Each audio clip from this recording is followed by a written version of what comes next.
ክብር ለእግዚአብሔር ይሁን። እግዚአብሔር ስም የተባረከ ይሁን። ቅድም በጸሎት እንዳልኩት አጭር ቃል ነው ማካፍላችሁ።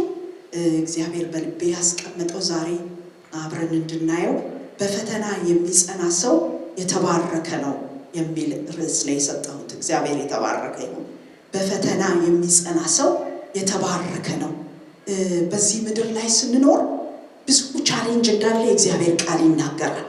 አማኞችን ብንሆን አምላካችን እግዚአብሔርን ቢሆን ኤልሻዳይ አምላክ ብናመልክም ሁሉን የሚችል አምላክ ብናመልክም ግን በወደቀ ዓለም ውስጥ ስላለን ክፋት በሞላበት ዓለም ውስጥ ስላለን እርኩሰት በሞላበት ዓለም ውስጥ ስላለን እንደገና ደግሞ ክፉ ሰይጣን ዲያብሎስ እስከ መጨረሻው ታስሮ ስራው ያቆመበት ጊዜ ስላልሆነ አሁን በምድር ላይ እየሰራ ያለበት ዘመን ስለሆነ ብዙ ፈተናዎች አሉ እና እግዚአብሔር ያንን ፈተና ሲመጣ በህይወታችን ያ ቻሌንጅ ሲገጥመን እንዴት አድርገን ማለፍ እንደሚገባን ነው ዛሬ በቃሉ የሚናገረን። የእግዚአብሔር ስም የተመሰገነ ይሁን። በፈተና የሚጸና ሰው የተባረከ ነው ይላል። ቃሉን እንዳለ የምናገኘው ያዕቆብ መልእክት ነውና ያዕቆብ መልእክትን እናወጣለን ከመጽሐፍ ቅዱስ ማንበብ ምንችል በስልካችንም በሚመቸን መልኩ ማለት ነው። ያዕቆብ መልእክት 1 ከ2 እስከ 8 እንደገና ያዕቆብ መልእክት 1 ከ12 እስከ 13 ያለውን አነባዋለሁ። እግዚአብሔር የተባረከ ይሁን። ያዕቆብ መልእክት 1 ከ2 እስከ 8 እንደዚህ ይላል።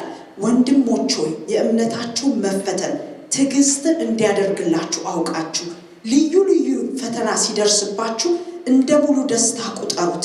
ትዕግስትንም ምንም የሚያጎላችሁ ሳይኖር በፍጹም ሙላት ትሆኑ ዘንድ ስራውን ፈጽሙ ይላል። እግዚአብሔር የተመሰገነ ይሁን።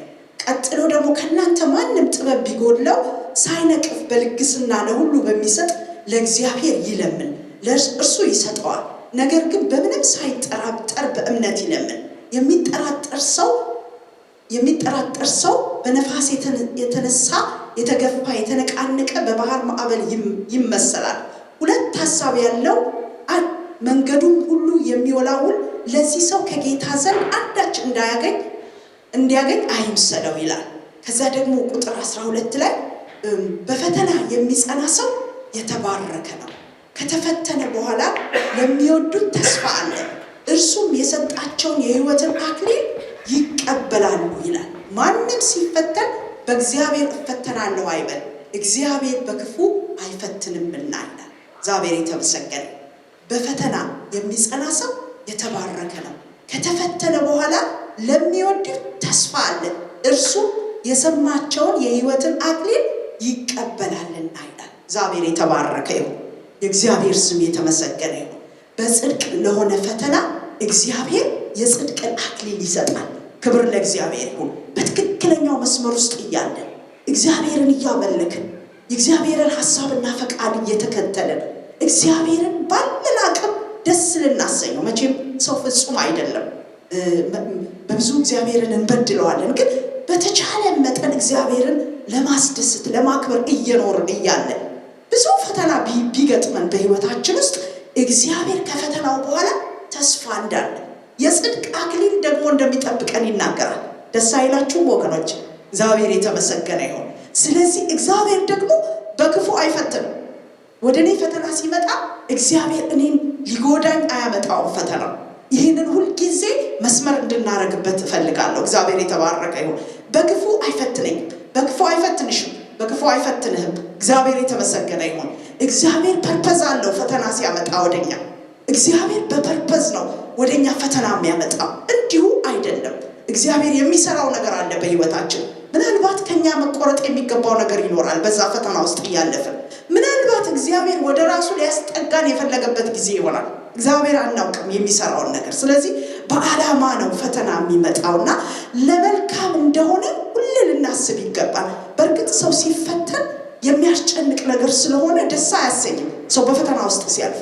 ግን አርቀን ስናስበው እግዚአብሔር በዚህ ፈተና ውስጥ እኔ ምን ሊናገረኝ ፈልጓል፣ ከኔ እግዚአብሔር ምን ሊያወጣ ፈልጓል ብለን ስናስብ መልካምን ነገር እናገኝበታለን። ክብር ለእግዚአብሔር ይሁን።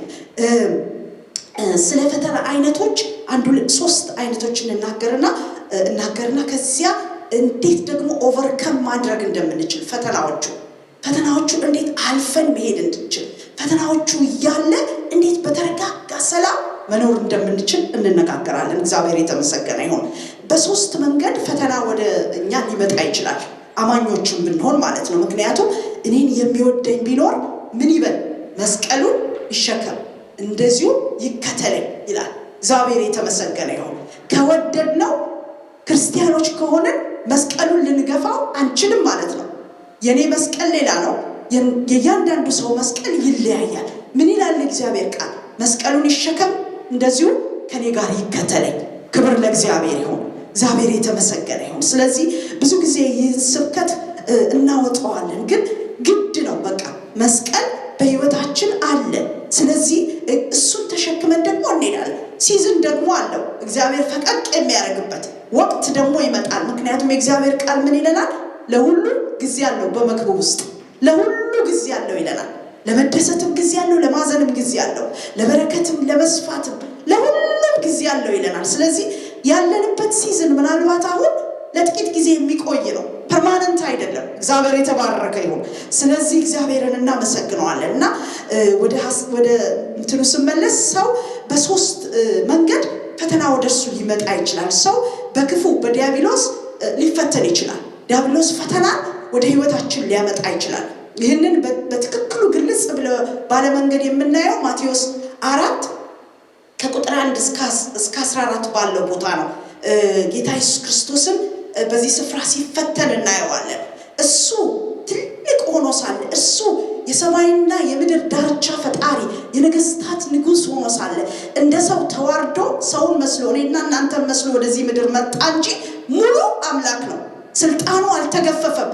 ዝቅ ብሎ ከፍቅሩ የተነሳ ነው ወደ ምድር የመጣው ለኛ ተዋርዶ እንጂ እሱ ስልጣኑ አልተገፈፈም። እሱ ከተፈተነ እኛማ ምን ያህል በዚህ ስፍራ እናያለን። ከቁጥር 1 ጀምረን ብናነበው ይናገራል እንዴት ጌታ ኢየሱስ ክርስቶስን ዲያብሎስ እንደፈተነው። ባነበው ደስ ይለኛል።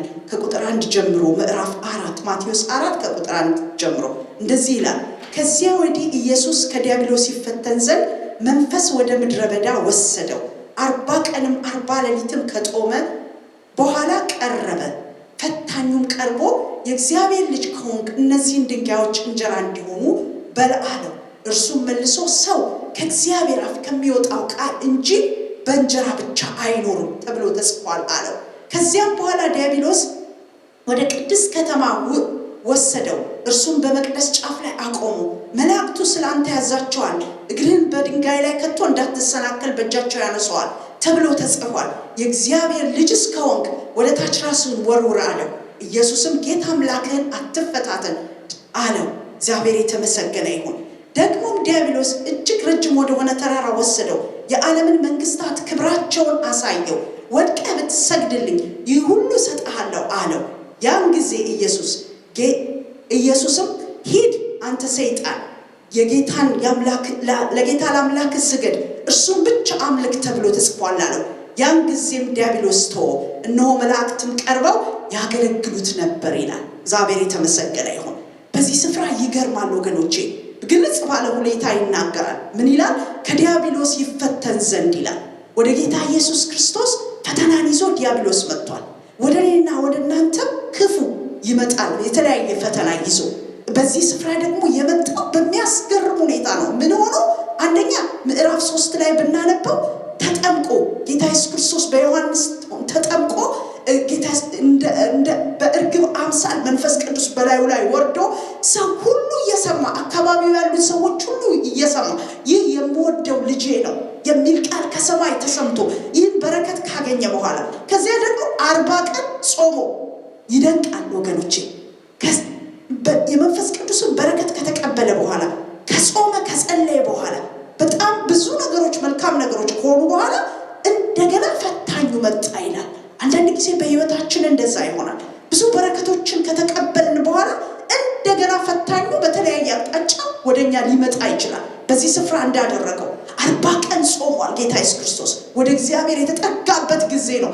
በጣም የጸለየበት ጊዜ ነው። የደከመበት ጊዜ አይደለም።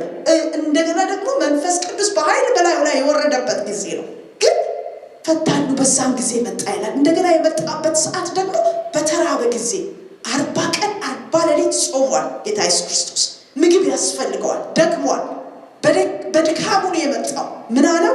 ይህንን ድንጋይ እንጀራ አድርገህ ብላ፣ ይህንን ነው ያለውና ሰይጣን የሚፈትነን ወደኛ ፈተና የሚያመጣው ምናልባት በጣም በምንፈልገው ነገር፣ ምናልባት የምንፈልገው ነገር ደግሞ በጣም በቃ ሰዓቱ በሆነበት ታይምሊ በሆነ መንገድ ነው ወደኛ የሚመጣው። ስለዚህ ይህ ለትምህርታችን ተጽፏል።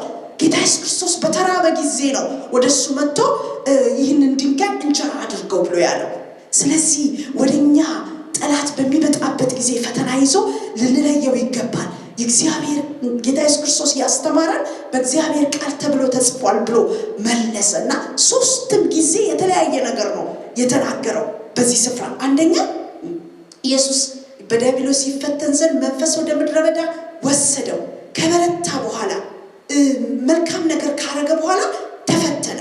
እንደገና ደግሞ እንጀራን በጊዜያዊ ነገር ለጊዜው ሳትስፋይ በሚያደርግ ነገር ነው ሊፈትነው የፈለገው ዲያብሎስ። ረሃብ ሁላችንም እንደምናውቀው ጊዜያዊ ነው፣ ይጠፋል።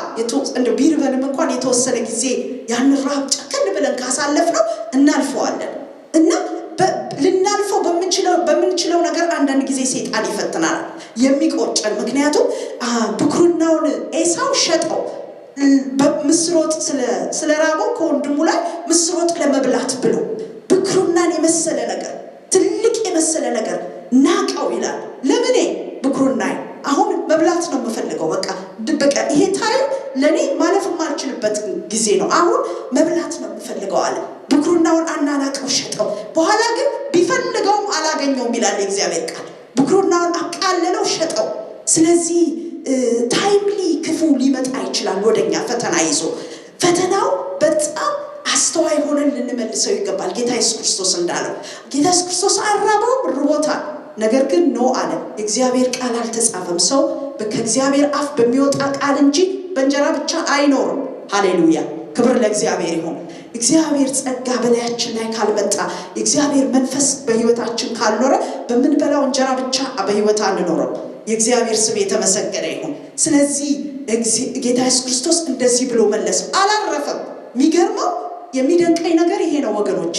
አንዴ ፈትኖን ጠላት አይበቃውም፣ ይደጋግማል፣ እስኪያገኘን ድረስ ይጥራል። እኛ ደግሞ ጸጋና አቅም እግዚአብሔር ይሰጠናል፣ አንገኝም፣ እግዚአብሔር ይከልለናል። የእግዚአብሔር ስም ይባረክ፣ ስሙ ለዘላለም ይመስገን። የእምነትን ቃል እንናገራለን። ከእግዚአብሔር ጋር ከተጣበቅን፣ ቃሉን ከያዝን፣ ጌታ ኢየሱስ ክርስቶስ በዚህ ስፍራ እንዳለው ተብሎ ተጽፏል ብሎ እንደመለሰለት እግዚአብሔር በውስጣችን ቃሉን ከሞላ፣ ያንን ቃል እየበዘዝን በሰይፍ በእግዚአብሔር ቃል ሰይፍ ከመለስ ነው ከኛ ይሸሻል። ክብር ለእግዚአብሔር ይሁን። የእግዚአብሔር ስም የተመሰገነ ይሁን። እየደጋገመ መጣ፣ አልሆነለትም። በእንጀራ ፈተነው። በረሃቡ ሰዓት እንጀራውን እንዲበላ አደረገው፣ አለፈ እሱ። ከዚያ ደግሞ ሌላ ፈተና ይዞ መጣ። ምን አለው? አንተ የእግዚአብሔር ልጅን እስከሆንክ ራስህን ወርውር፣ ወደ ከታች ወርውር፣ መላእክቶች ያነሱሃል ተብሎ በቃ የእግዚአብሔርን ቃል ጠቅሶ ነው ደግሞ የሚናገረው። የሚገርመው ነገር እና እንደዚህ ያረጋልን አንተ ጣል፣ መላእክቶች ያነሱሃል ብሎ አለው። የእግዚአብሔር ልጅነቱን እንኳን እንዲጠራጠር፣ አንተ የእግዚአብሔር ልጅስ ከሆንክ፣ ጥያቄ ነው፣ ከሆንክ የእግዚአብሔር ልጅን እንዲጠራጠር። አንዳንድ ጊዜ ወደኛ ይመጣል። አንቺ የእግዚአብሔር ልጅ እስከሆንሽ ይሄ ለምን ሆነብሽ? አንተ የእግዚአብሔር ልጅ እስከሆንክ በትክክሉ እግዚአብሔር የምታገለግል የምታመልክ ከሆነ ለምን ይሄ ሆነብህ? ማስረጃ ይዞ ይመጣል ክፉ። እግዚአብሔር ይገስጸው። የእግዚአብሔር ስም የተመሰገነ ይሁን። ስለዚህ በቃሉ እሱንም እንመልሰዋለን። በዚህ ስፍራ የእግዚአብሔር ቃል እንደሚናገረው በእኛና በእግዚአብሔር መካከል ሊገባ የሚፈልግ ማንኛውም ድምፅ በኢየሱስ ስም ከዙሪያችን የተጠረገ ይሁን።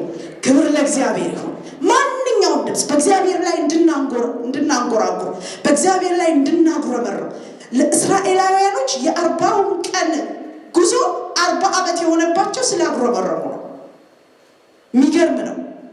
ፈተናው መጥቷል፣ ግን ያጉረመረሙ ነበር። ስለዚህ የ40 ቀን መንገድ 40 ዓመት ሆነባቸው፣ እንደዛ ሆነባቸው። ስለዚህ በእኛና በእግዚአብሔር መሃል አንዳንዴ ድምፅ ይመጣል። የሚመጣው ደግሞ ማስረጃን ይዞ ነው። እንዲሁ ዝም ብሎ አይደለም። ሰይጣን የሚፈትናል። ማስረጃን ይዞ ነው።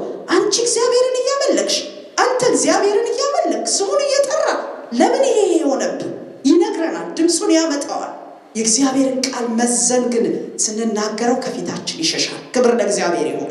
አቅም ይሆነናል። የእግዚአብሔር ስም የተመሰገነ ይሁን። ይህ በጣም የምንፈተንበት በጣም ቁልፍ ነገሮች ናቸው። በዚህ በማቴዎስ 4 ላይ ቤታችሁ በደንብ አጥኑት፣ እግዚአብሔር ይገልጽላችኋል። የእግዚአብሔር ስም የተመሰገነ ይሁን። ሌላው ደግሞ ሶስተኛው ምንድነው ያለው? የዓለምን መንግስታት ሁሉ አሳየ፣ ወደ ተራራ ጫፍ ወሰደውና መንግስታቱንና ክብራቸውን ይላል፣ ያላቸውን ሀብት፣ ያላቸውን ዝና፣ ያላቸውን ብዙ ነገሮች አሳየውና ምን አለ? ወድቀህ ብትሰግድልኝ፣ ያለህን ጌትነት ብትጥል፣ ለኔ ብትሰግድልኝ፣ እኔ ጌታ እንደሆንኩ ብታምን ማለት ነው። ለኔ ብትሰግድልኝ ማለት ለኔ ብትሰግድልኝ ይሄ ሁሉ እሰጥሃለሁ። ይደንቃል ወገኖቼ። ዛሬም ብዙ በምድር ያለን ሰዎች የሚፈትነን ነገር ነው። ክብር፣ ዝና፣ መታወቅ፣ በሶሳይቲ ውስጥ መታወቅ፣ በህብረተሰብ ውስጥ መታወቅ፣ ከፍ ብሎ መታየት በጣም የሚፈትን ነገር ነው። በዚህ ብዙ ሰው ይፈተናል። እግዚአብሔር ግን በዚህ ጌታ ኢየሱስ ክርስቶስ ግን ምን አለ? ሂድ ለአምላክ ለእግዚአብሔር ብቻ ስገድ። ይሄን ጊዜ እንደውም እግዚአብሔር በቃ ሲሪየስ የሆነ ንግግር ነው የተናገረው። ከዛም በኋላም አልተመለሰም። ሂድ አንተ ሰይጣን ከኔ ራቅ፣ ለአምላክ ለእግዚአብሔር ብቻ ስገድ ተብሎ ተጽፏል። የእግዚአብሔር ስም ይባረክ። ለክብር ልንሰግድ አልተፈጠርንም። ለዝና ልንሰግድ አልተፈጠርንም። ለመታወቅም አልተፈጠርንም። እግዚአብሔርን ልናመልከው ተፈጥረናል። ክብር ለእግዚአብሔር ይሁን። ክብር ለሚገባው ክብር ልንሰጥ ተፈጥረናል። የእግዚአብሔር ስም የተባረከ ይሁን። አንዳንዴ በክብር ውስጥ አባብሎ ሊጥለን ይፈልጋል። ክብር እንደው አጠቃላይ ጥሩ አይደለም ማለት አይደለም። ክብርንም የሚሰጠው እግዚአብሔር ነው። ነገር ግን አንዳንድ ጊዜ በክብር ሰው ተጠላልፎ መውደቅ አለ። እግዚአብሔር ከዚህ ይጠብቀን። ክብር ለእግዚአብሔር ይሁን እና ሁሉ ጊዜ አምላካችንን ልናይ ይገባል ማለት ነው። ሰው ሲያወድሰን፣ ሰው ላይ ሲያደርሰን፣ ሰው መሬት ታች ሲጥለን ምንም ሊሰማን አይገባም ማለት ነው። ምክንያቱም እግዚአብሔርን ብቻ ነው ልናየው የሚገባው። እግዚአብሔር የተመሰገነ ይሁን። በዚህ ስፍራ ክብራቸውን አሳየው። ብዙዎችን ብዙ ክብር እያሳየ ከእግዚአብሔር መንገድ ፈቀቅ አድርጓቸዋል። ብዙ ዝናን እያሳየ ወደፊት የሚያገኙትን ነገር እንደዚህ ሊመጣላቸው ያለውን ነገር በሩቅ እያሳየ እሱን ለማግኘት ሲዳክሩ የህይወት እንጀራ የህይወት እርካታቸውን ብዙዎች አጥተዋል። እግዚአብሔር ለዘላለም ይጠብቀን ወገኖቼ። በተለይ በዚህ በምንኖርበት ምድር እጅግ ከባድ ምድር ነው። ብዙዎች ሰዎች ተይዘው ያሉበት ምድር ነው። መንፈሳዊ ነገር ላይ በጣም ኢንቨስት ማድረግ ያቃታቸው ምድር ነው። በጣም በጣም በጣም በጣም በብዙ ጠላት የሚሰራበት ምድር ነው። ከእግዚአብሔር ጋር ልንጣበቅ የሚገባን ምድር ነውና በዚህ ተፈትኖ ጌታ ኢየሱስ ክርስቶስ አልፏል። ስለዚህ ዲያብሎስ በእነዚህ አቅጣጫዎች ሊመጣ ይችላል ማለት ነው ወደኛ። ግን በእግዚአብሔር ቃል እያመለጥ ነው እንሄዳለን። ክብር ለእግዚአብሔር ይሁን። ሌላው ደግሞ ሰው በራሱ ምኞት ሲሳብና ሲፈተን ይፈተናል። ቅድም እንዳልኳችሁ አንደኛ ዲያብሎስ ራሱ ፈተናን ያመጣል። ሁለተኛ ሰው በራሱ ምኞት ሲሳብና ሲታለል ይፈተናል። ያዕቆብ 1:14 ላይ ነገር ግን እያንዳንዱ በራሱ ምኞት ሲሳብ ሲታለል ይፈተናል። ከዚያም በኋላ ምኞት ጸንሳ ኃጢአትን ትወልዳለች፣ ኃጢአት ካደገች በኋላ ሞትን ትወልዳለች ይላል። እግዚአብሔር የተመሰገነ ይሁን። ነገር ሁሉ የሚጀምረው ከልብ ውስጥ ነው፣ ከምኞት ነው የሚጀምረው። ከተመኘ በኋላ ነው ሰው ወደ ሌላ እርምጃ የሚሄደው። ስለዚህ የእግዚአብሔር ቃል ምንድነው የሚለው? ነገር ግን እያንዳንዱ በራሱ ምኞት ሲሳብ ሲታለል፣ የሚስብ የሚያታልል ነገር ማለት ነው። የሚስብ የሚያታልል ምኞት ወደዛ ሰው ሲሳብ የእግዚአብሔር ሐሳብ የሌለበት ማለት ነው። አንዳንዴ እንመኛለን የእግዚአብሔር ሐሳብ ያለበትን ነገር።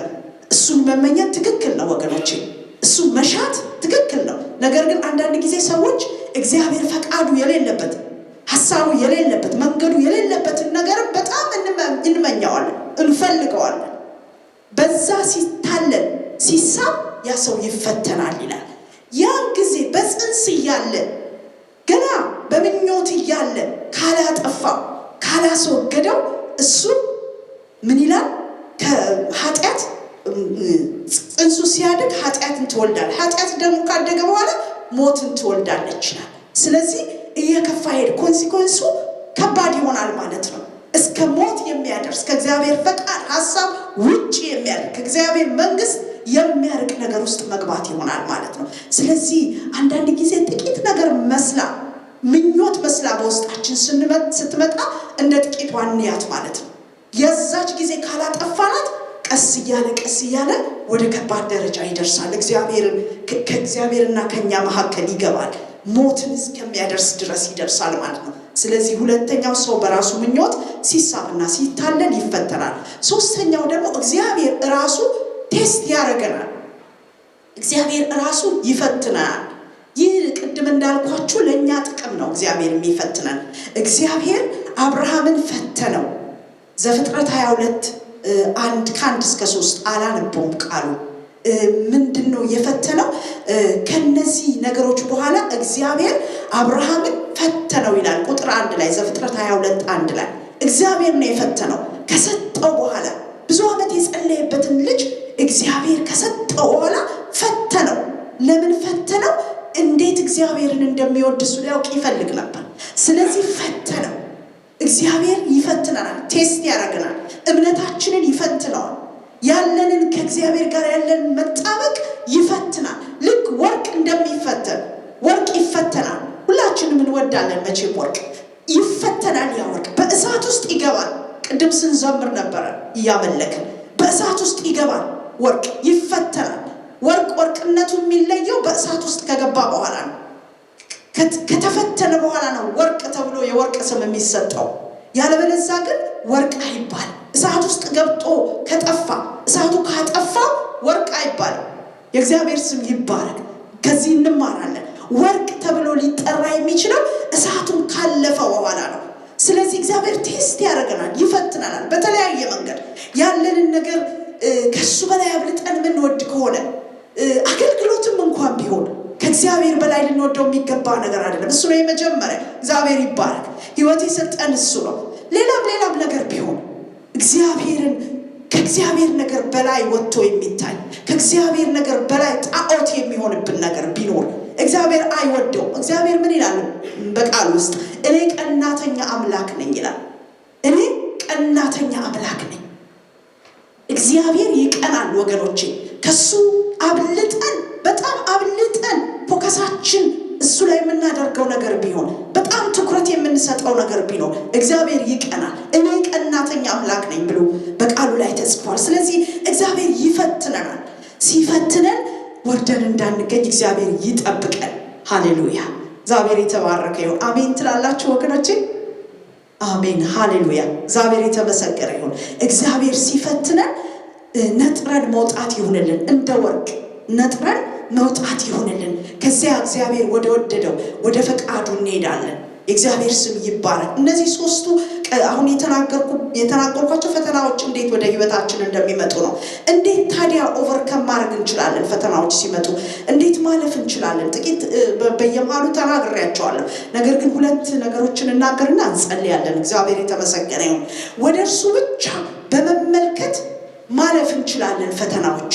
ወደ እግዚአብሔር ብቻ ዕብራውያን 3:1 ላይ ያለውን ቃል ባነበው ደስ ይለኛል። እግዚአብሔርን ብቻ በመመልከት አይናችንን ወደ ግራ ወደ ቀኝም ባለማድረግ። አንዳንዴ ወደ ግራና ወደ ቀኝ ስናይ የሚጥለን ነገር ሊኖር ይችላል፣ የሚያወርደን ነገር ሊኖር ይችላል፣ ካለንበት እምነት ዝቅ የሚያደርገን ነገር ሊመጣ ይችላል። ስለዚህ አምላክ አይናችን ሁልጊዜ ወደ ላይ ሊሆን ይገባል ማለት ነው። የእግዚአብሔር ስም የተመሰገነ ይሁን።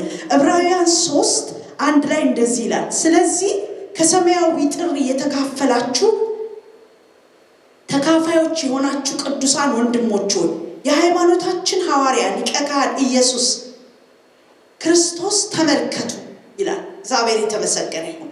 ያው የእምነታችን ሊቀ ካህን የሆነው የሃይማኖታችን ሐዋርያ የሆነው ኢየሱስን እንድንመለከት ይናገረናል። እንደዚሁ እዚሁ ላይ ዕብራውያን 2 አሁን ካነበብነው ከፍ ብሎ ያለው ምዕራፍ ላይ ቁጥር 18 ላይ እርሱ ራሱ ተፈትኖ መከራ ስለተቀበለ የሚፈተኑትን ሊረዳቸው ይችላልና ይላል። እግዚአብሔር የተመሰገነ ይሁን።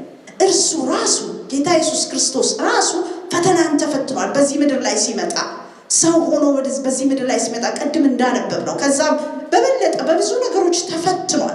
ስለዚህ እርሱ ራሱ እግዚአብሔር ዘንድ ነው ይላል። እግዚአብሔር የተመሰገነ ይሁን። ክብር ለእግዚአብሔር ይሁን። ከተራሮች ላይ አይናችንን እንድናነሳ እግዚአብሔር ይፈልጋል። ይህ በቃ ለኔ ይህ በቃ ልመካበት የሚችል ነው። ይህ የሆነ ነገር እንኳን ቢገጥመኝ ያስቀመጥኩት ነገር ነው። ይህ የምታመንበት ነው ምንለው ነገር እግዚአብሔር ከዛ ላይ አይናችንን እንድናነሳ ይፈልጋል። ክብር ለእግዚአብሔር ይሁን። ባሪያው ዳዊት እንዳለ አይኖቼን ከተራሮች አነሳው፣ ረዳቴ ከወዴት ይምጣ? ረዳቴ ሰማይና ምድርን ከሰራ ከእግዚአብሔር ዘንድ ነው። ክብር ለእግዚአብሔር ይሁን። ረዳታችን ሰማይና ምድርን ከሰራ ከእግዚአብሔር ዘንድ ነው። የእግዚአብሔር ስም ይባረክ። ስለዚህ ትክክለኛ አቅጣጫ ላይ አይኖቻችን መሆን አለባቸው። የእግዚአብሔር ስም ይባረክ። ወደ ጎን ወደ ግራ ወደ ቀኝ ማማተር አይጠቅመንም ማለት ነው። አይናችንን ሁሌ ወደ ላይ ካረግን እናመልጣለን። ክብር ለእግዚአብሔር ይሁን። የእግዚአብሔር ስም የተመሰገነ ይሁን። ሌላው ደግሞ ወደ ፈተና እንዳትገቡ ትጉና ጸልዩ ይላል። ሉቃስ 22 ከ39 እስከ 46 ባለው ክፍል ላይ እናነበዋለን። እግዚአብሔር የተመሰገነ ይሁን። ተግተን እንድንጸልይ፣ ተግተን ፊቱን እንድንፈልግ፣ ተግተን የእግዚአብሔርን ቃል እንድናነብ፣ ተግተን እግዚአብሔርን እንድናመልክ እንድናገለግለው ይፈልጋል። እግዚአብሔር የተመሰገነ ይሁን። ተፈጥረናል ለዚህ ዓላማ። እግዚአብሔር ሲፈጥረን እኔና እናንተ ለዚህ ዓላማ ነው የፈጠረን። እግዚአብሔር የተመሰገነ ይሁን። ወደ ፈተና እንዳትገቡ ትጉና ጸልዩ። በጌቴሰማኔ የደም ላብ እያላበው ጌታ ኢየሱስ ክርስቶስ ደቀ መዛሙርቶቹን ወደዚህ ሁኑ ብሎ እሱ ይጸልይ ነበር።